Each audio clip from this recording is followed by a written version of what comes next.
Hello there. What is going on, everyone? Today we're asking the question, do you believe in believe? We'll be taking a look at the Ted Lasso party game from Funko Games.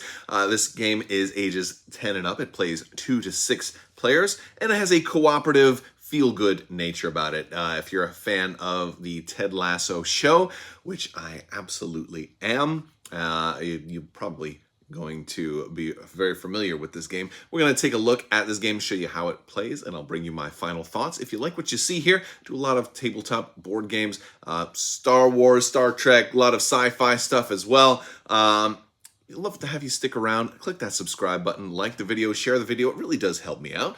And also big thanks to Funko Games for sending this out to the channel. I saw that they had this game. I wrote to them and said, hey, my wife had me sit down and watch Ted Lasso with her recently, and we love the show, and I would love to check out this new game that you guys have. So I did ask for this, but it was sent to me for free, so just wanted to give you guys that. That doesn't, however, mean that I'm obligated to give it any kind of exceptional review. So with all that being said, let's go ahead and take a look at the Ted Lasso party game.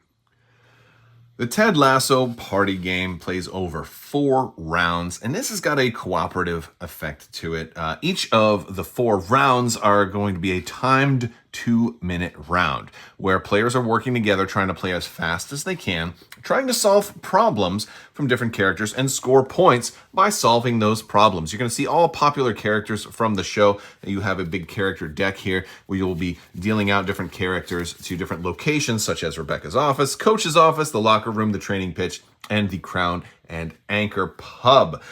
You're also going to have this middle board here, which has a move a coach section, a self-care section, and the event deck. There's a whole lot of event cards, but you're only going to play with 4 event cards in any given game, which will keep all of your games different. Now, we're going to be dealing out these cards to each location, trying to solve problems and if we have matching cards, they will be able to take some of the dilemmas off of a particular case. And if we ever get all of these scored, we'll score points based on that character's number value. And if we have a footballer who is on our section here, instead of points, we'll be rolling the football die, and once for each soccer ball or football, depending on where you live. Soccer ball if you live in the United States, football if you live virtually anywhere else, and this will be how many points we get per ball on their card. So certain characters have static points,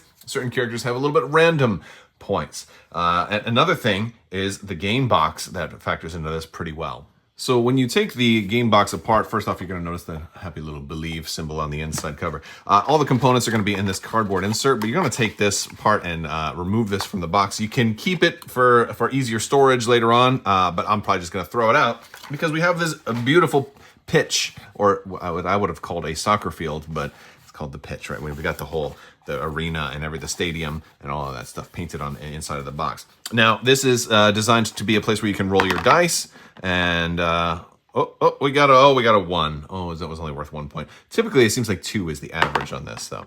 We got a 4 that time, baby. That's right. All right, go for those footballers. They can score their big goals, which is really cool. But this is also your scoreboard.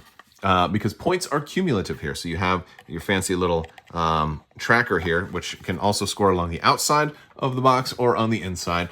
And the goal is to get cumulatively up to 45 points by the end of the 4th round. If you do, everybody will win. If you don't, well, we live to play another day.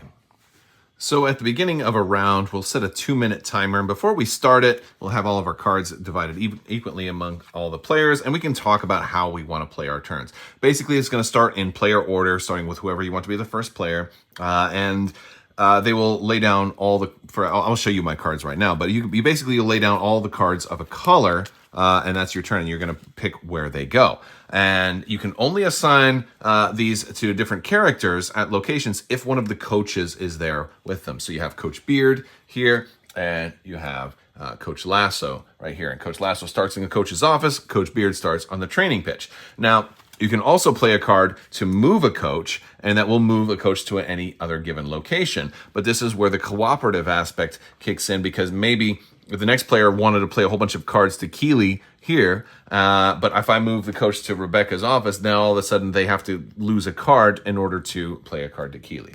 And the goal is at the end of the game, or at the end of the round, we want to have enough cards to be able to take off these trouble tiles. And the trouble tiles are cool because they're little biscuits on the other side, and they go in the biscuit box. So you know, as you deal out new characters and as you're setting up the game, you'll be pulling biscuits out of the biscuit box. So again, very, very thematic touch there. And these just represent, maybe she's feeling extra sad, and then she's also a little confused and a little depressed, and also she's angry and confused, you know, and so she's got a lot of just things going on in her life, and the coaches try to help her out that way. And that's kind of how we're scoring points, by kind of fixing all of these issues. So maybe I would lay down all of my yellow cards and I'd say, okay, well, you know what? I've got plenty of plenty of yellow at Keely and plenty of yellow at Roy Kent.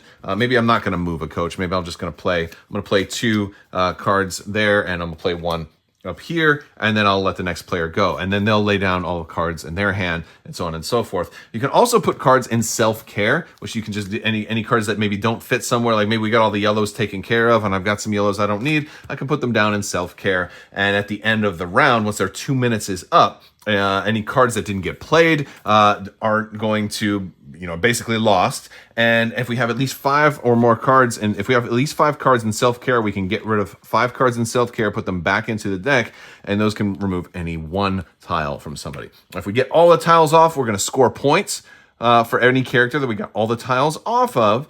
And then we're also going to, if we didn't get any of the tiles off of somebody, they're going to add a tile.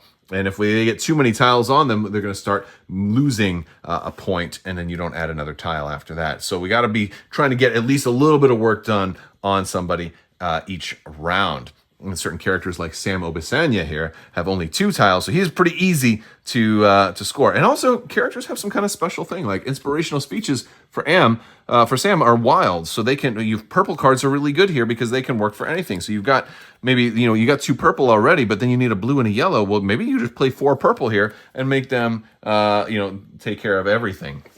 So that's really, really helpful. And again, it allows every deck to be different. Now, the event deck is something, the rules say you can go without this for your first game while you're learning, but the way you normally play is at the start of each round, you flip over the top event deck card. And that's going to change the rules for this turn just a little bit. So we got First Day Jitters here, which is going to add an extra trouble tile to every character. But then after you score, after the first round is over, you're going to remove a trouble tile from everybody unless it's their last. So it makes it a little harder in the first at the beginning, but then it gets a little bit easier. And we have other things and these are going to be randomized, so you're going to get different cards each time you play.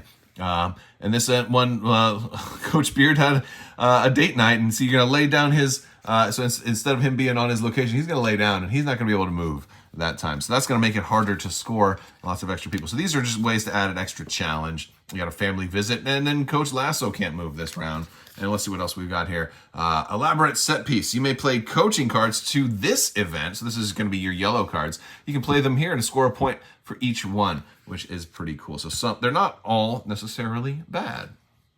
Now, as far as like the game components and the way it's designed and visually and everything, I love the game box. It's beautiful. Of course, I am a big fan of the show. I think people who are fans of the show will definitely get it, will definitely appreciate a lot of what went into this. And it's thematic too, like biscuits being wild cards. Biscuits each remove a whole trouble tile instead of needing 2 cards to remove a trouble tile. So biscuits are very effective on Rebecca. I feel Keely Jones' quality time is wild. That's a little mature, but it's cute. It's very thematic. I also really love the cards. And each one has like a quote or something from the show. Inspirational speeches. We got 90 minutes to prove them wrong. Yeah, I mean, I love it. Just rule number 1, even though it's called Girl Talk, sometimes it needs to be more like, girl, listen.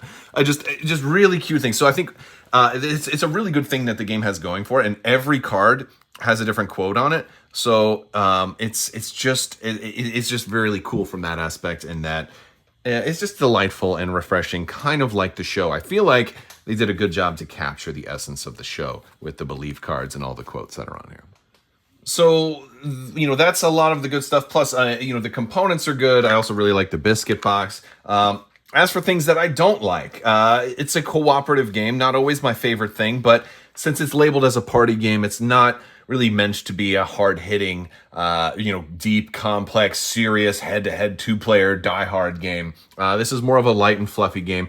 And I think there's a lot of value in party games. They're great for being gateway games for people, for when you have people who aren't necessarily hardcore gamers getting together, beer and pretzels sort of games. It definitely fits into that category. And it's cooperative, so it's very very easy to introduce new players to, because you can really help them, tell them what you want to have happen. But then again, at the same time, cooperative games sometimes run the risk of having an alpha player sort of commandeer the whole game. And so that's just, but that's the case of all cooperative games. It's not necessarily anything unique to this game, but there's definitely a lot of cooperative aspects going on here.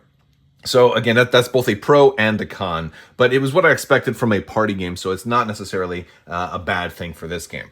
What I think is maybe could use some improvement, or maybe house rules issues, is the self-care section. If I were to, instead of actually playing my cards and trying to figure out where they need to go, and I just put everything in self-care, for every 5 cards that go into self-care, we can just remove a tile at the end of the scoring round.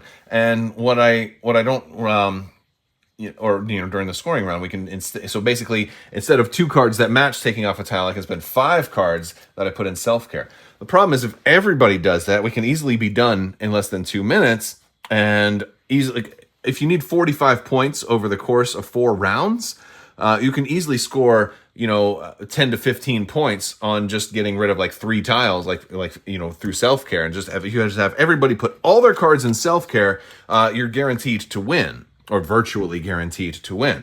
So, I kind of don't like that self-care is an unlimited thing. I feel like it should have like a maximum of like maybe 3 uses per game round, as opposed to it being an unlimited option. Because again, it gives you that like, oh, well, you don't actually have to try and play the game's mechanics. You can just discard all your cards here and you'll win. So that's something I'm not a big fan of with the game, but that's easy enough to house rule and fix. And I can understand why they did it, because I think they wanted the rules to be fairly light and kind of easygoing. And so self-care is a little bit too strong for game mechanics. If you're trying to alpha game, and if you're really trying to game the system, you can just put pretty much all your cards here and go. That may be a thing where like the coaches have to be there, so you would limit it. But then you just work on clearing out one character, then move the coaches, and then self-care. So it's like, I guess what I'm saying is it's not particularly hard, but maybe it's not supposed to be hard. Maybe you're supposed to just focus on enjoying the gameplay experience, and with all these awesome quotes and the thematic feel of it being like a Ted Lasso episode, then maybe that's okay. All right, guys, so that is my thoughts on Ted Lasso. I believe the party game. Pretty cool game. Very, very light, thematic game. Very enjoyable and delightful, while not being particularly tactical or difficult to play. Very good introductory game for some brand new players or fans of the show, but I don't know if veteran gamers would be able to get into it that much, especially if they hadn't seen the show. I think the target audience for this is definitely fans of the show, and also people who aren't necessarily hardcore gamers will probably enjoy this very much. That's my thoughts. I think there's a lot of work that went into it, though, and especially with the card design is my favorite part, and I enjoyed it. And I'm big thanks to Funko for sending this out. Happy to do it, and I'm a big fan of Ted Lasso, so that's kind of where I'm coming from. If you're not, you might want to pass on this one. But before you do that, I'm actually going to suggest you go out and watch the show first, because it's a feel-good show, and you're probably going to love it. I hope you do. And then come back and then say, all right, now I'll give it a shot. So that's my thoughts. I want to thank you guys so much for watching. Big thanks to my patrons. You guys are amazing and help make this channel possible. And thanks to Funko Games as well. I will talk to you guys later. May the force be with you. Live long and prosper. Be excellent to each other. And always wash your socks.